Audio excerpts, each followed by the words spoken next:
Hello and welcome. Let me ask a question. Do you know that 70% of people do not have enough savings to afford or pay for their retirement? What would you do if you lost your job tomorrow? Like, these are real questions. People lose their jobs every single day. Every day of the year, someone loses their job. What do you do about that? Are you prepared for that? Or when you're old and can't work anymore, are you prepared for that? So I had a conversation with someone at work today, and we were talking. I don't even know how we got on it, but we were talking about how the people at work, we have a rather young employee base. I mean, rather young, probably majority of people are under, I don't know how old, 32 or something like that. I don't know for sure. But we have an employee stock ownership program. So once you've worked with our company for a year, then you own a piece of the company, and the owner is giving the company to us basically as employees. So this is really important for me because I'm going to retire. That's what's going to happen. And so the amount of money that I see in that account is fabulous, and I get so excited, and no one else does. And so I was asking this other person, how do I share my excitement? How do I get people interested or to even realize what a benefit this is for us? This is free money that the company is giving to us just for showing up, doing a good job, helping our customers, whatever. And it's a question that I didn't really get an answer to because I think there's some reasons why people just don't care. It's not that they don't care. It's just they don't know how to plan for it. So I made a little list because I'm down to making lists because I want to make sure I don't go off too far off on a rant, which is usually what happens. So there are several reasons, of course, why people might not think about saving money for their future, despite even knowing how important it is and how important it can be. And so we're just going to go over, I just picked out 5 things that kind of hold people back so that they're not saving for the future or for their future. Okay, so the first one, and I call this the Amazon TikTok effect, is the immediate gratification over long-term goals. I think this is a huge problem all over the world, not just in America. I think this is probably all over the world. We want results now, instant. If I order something, I want it today. If I ask a question, I want the answer immediately. If I work, I want my money right now. This is kind of where our mindset is these days. And so the people have a tendency to prioritize the short-term pleasures or the immediate needs and the immediate gratification over the long-term goals, like saving for retirement or even saving for a retirement fund. We talked about both of these yesterday, but people don't think about it. People don't plan for it. People don't want to plan for it. People want to say they don't have enough money to do these things. These are important parts of life that we all need to make time for and make money for. So the temptation to spend, like right now on the present, like something I saw on TikTok, I now need to go on TikTok and go buy. That temptation is so great. And most people just go ahead and give in and buy whatever it is they're saying. And or whatever it is they're finding. And this is true for material items or experiences, like if you want to go on trips, vacations, or, whatever else. If you want to, like for me, my nails, I don't wear fake nails. I used to, when did I stop? Probably about 10 years ago, I think I stopped wearing fake nails.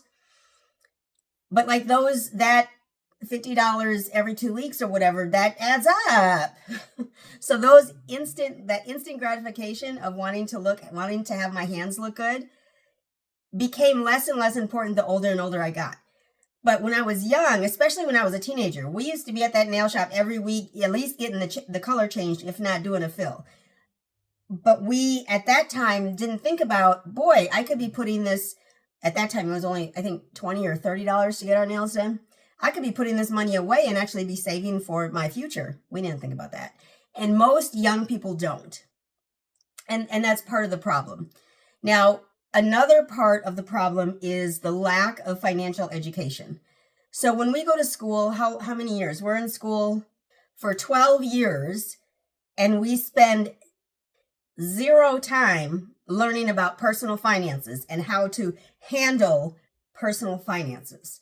So, a significant portion of the population just doesn't have a solid understanding of personal finance and investment strategies, or even the knowledge of compound interest.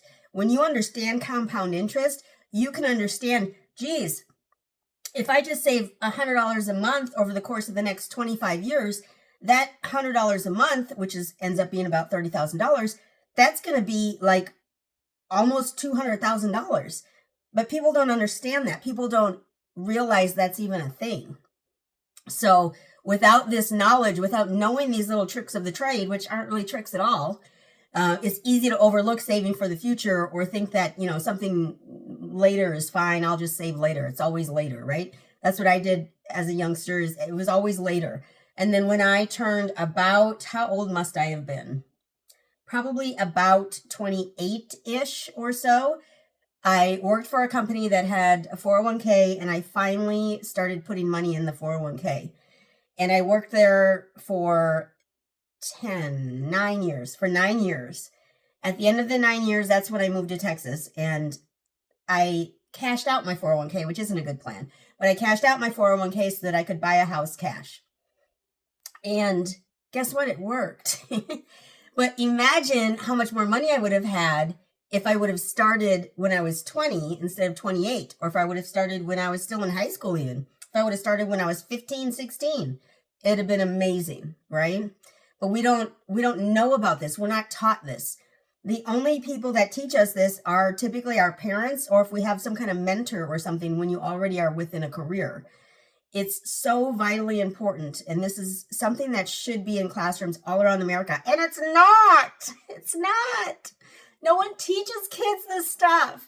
I don't know. I don't even know. Do kids learn anything in school anymore? I don't know. I haven't been in school in so long. I don't even remember what it's like. But this is stuff that we need to learn. And if you have children, when they're about 5 years old and they're asking to get a candy bar at the store or whatever, start teaching them about how money works and about if you make money, you can spend money. If you save money, you can buy bigger candy bars or whatever. Teach your children this. And if you have older children who are 10, 15, heck, 20, teach them, help them, guide them. Because when they're 80 years old, you'll be long gone and they won't know what to do because they're going to be broke and they're going to count on the government. The government, listen, people, we can't count on this government. Anyway, so that lack of financial education, I think, really plays a part in a lot of people not knowing about how to save money or knowing that it's possible for them or even wanting to do it for that matter. And then next is debt. Of course, I am a big promoter of being debt-free, getting debt-free, being debt-free, staying debt-free. No debt is allowed anywhere in life. It's just a bad thing. I mean, a mortgage is probably the acceptable debt. That's the debt that the Ramsey Solutions crew agrees is okay. So I can agree to that.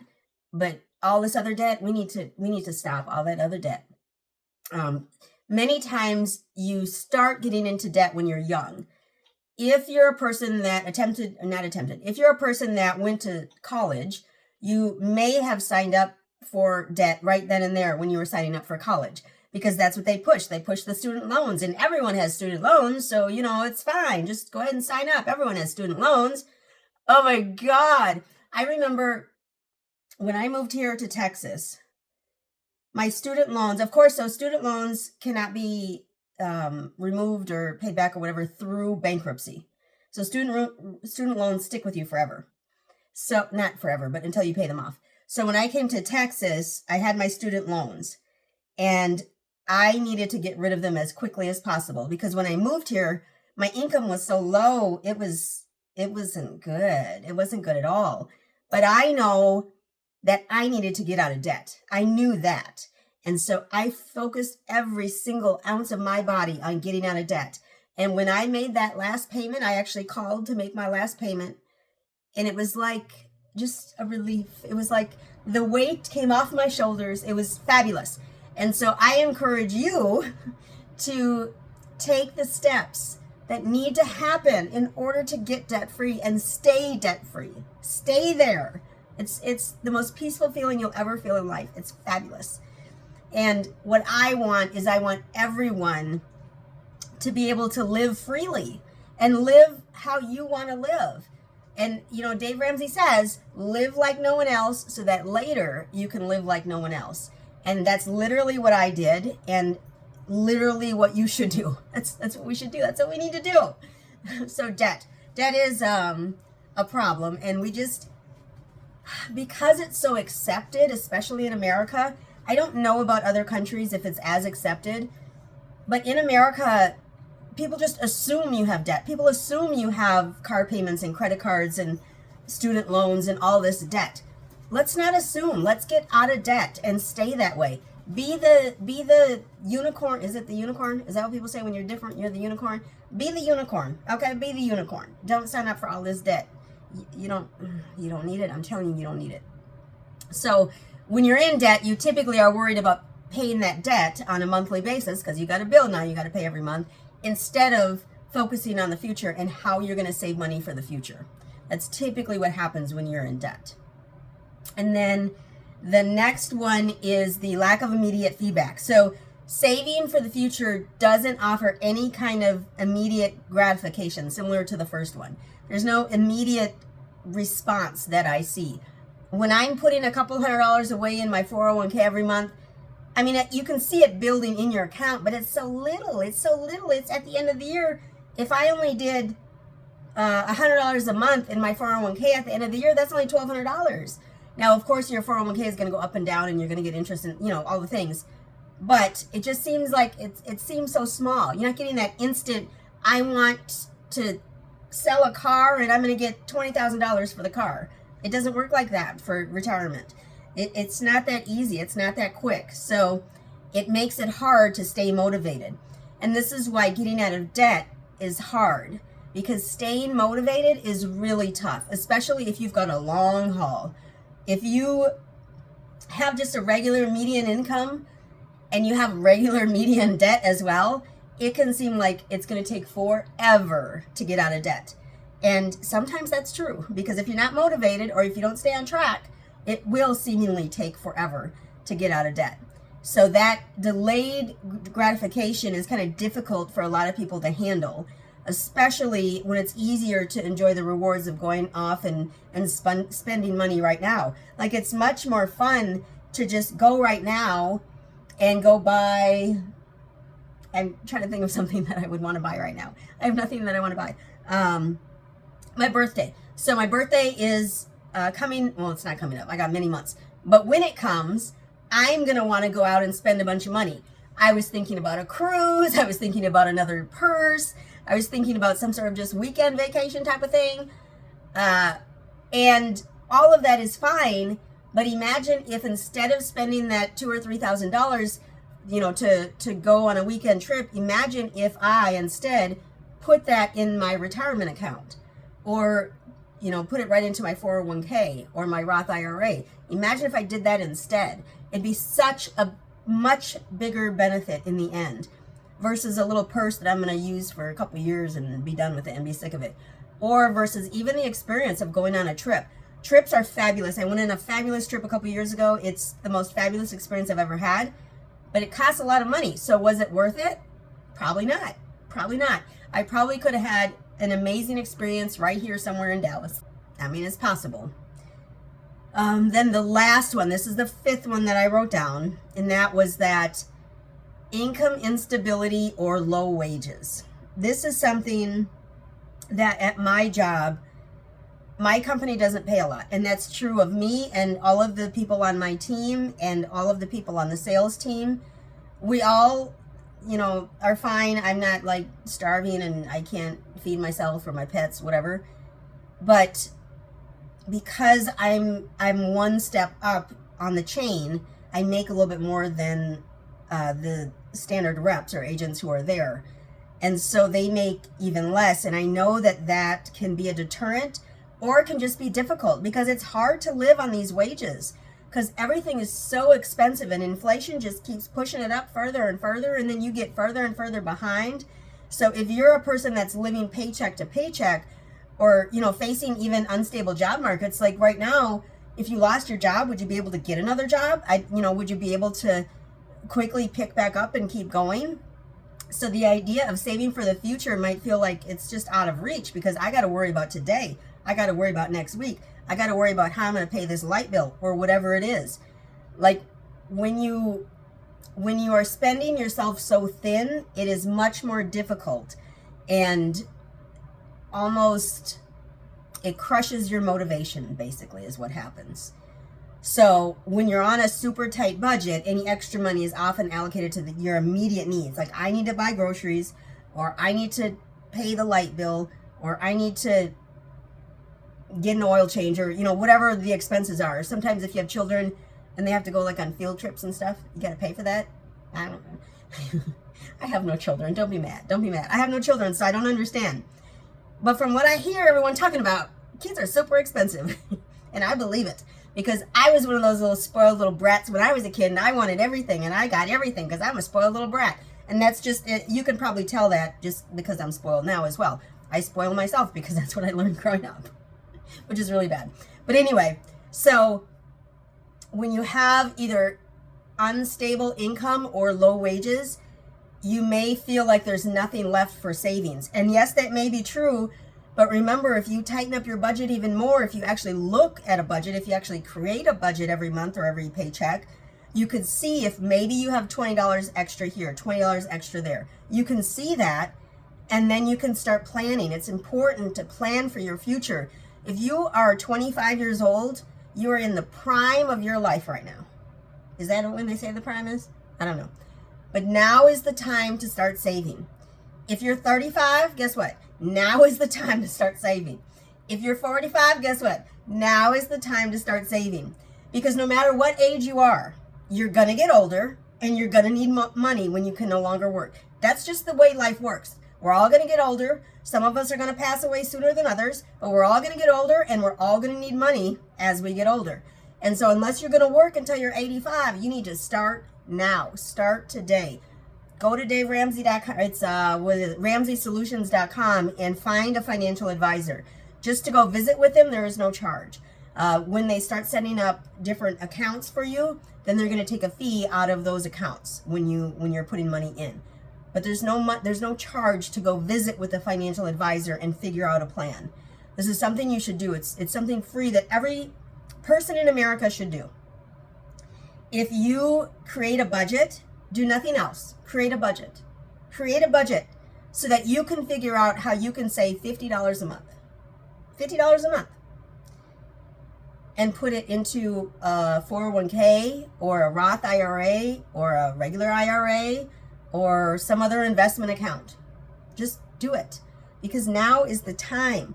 Right now. Right now, damn it. Right now. Sorry. Sorry. So those are the 5 things. So the 5 things that are holding people back are immediate gratification over versus long-term goals, the lack of financial education, debt. Of course, debt holds everyone back for everything that they want to do. And then the lack of immediate feedback when you have to save for the future. And then income instability or low wages is the 5th thing that I made the list on here. So think about these things, figure out what you can do for yourself and your financial freedom, and make the most of every single dollar that you make, because every single one of them is important. Guess how many dollars it takes to make $1 million? $1 million? And me, if I go off spending at Dollar Tree every weekend, guess what's not going to happen? We're not going to get to that $1 million. We're not going to get there. So keep it in mind. So I came up with something, and I don't know, y'all tell me if it's okay. This is what I came up with. Ready? Okay, let me find it first. Hang on. Okay. Invest in yourself today so you can make a difference for others tomorrow. Think about that. Invest in yourself today so that you can make a difference for others tomorrow. We all have to help someone. We all have to help someone. Whether it's your spouse, your kids, your parents, we all have to help someone. So invest in yourself today so that you can make a difference for others tomorrow. I thank you so much for stopping by today. I sure hope you can give the video a big thumbs up. Leave a comment down below. Be sure to subscribe. When you subscribe, you should hit the bell so you know when the next video comes out. Thanks, y'all. Y'all have a great one.